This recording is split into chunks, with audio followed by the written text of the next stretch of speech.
Let's bring in this brilliant legal mind. He's Fox News legal analyst Gregg Jarrett. Your reaction to that, what he's accused of, what he's charged with, was it intentional or sloppy? Because some of the documents were even marked secret, confidential, classified. Some reportedly had to do with weapons of mass destruction. Yeah, I mean, when you look at this list, Liz, I haven't seen the indictment, but I've seen a list of the classified material that was seized. I mean, you're talking about everything from weapons of mass destruction to military launches, covert operations, intelligence operations, sources and methods. I mean, the list goes on, and it is truly stunning if it is true. And it is a clear violation of the Espionage Act. The focus has been threefold. Physical documents with classified markings in Bolton's possession.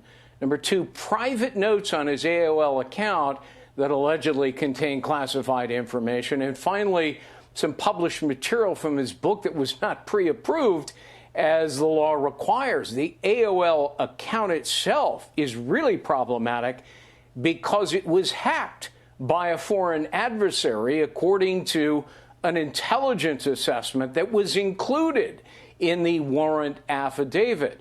And if true, that only supports the case against Bolton, because that's precisely what the Espionage Act was designed to protect.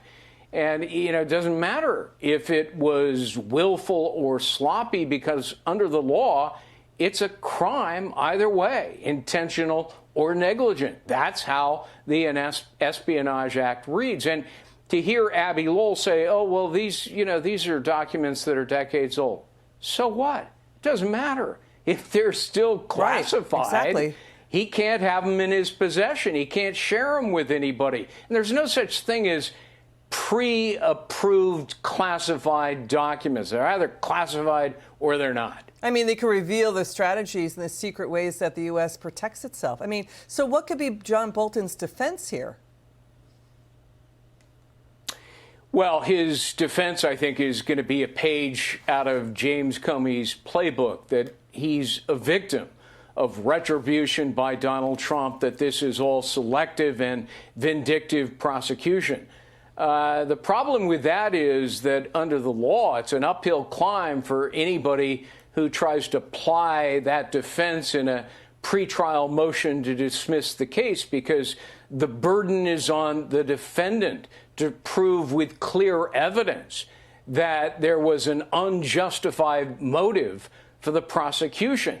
But if the evidence is there and it's justified, that's not a defense. And remember, a grand jury has found that it's justified by probable cause in issuing the indictment.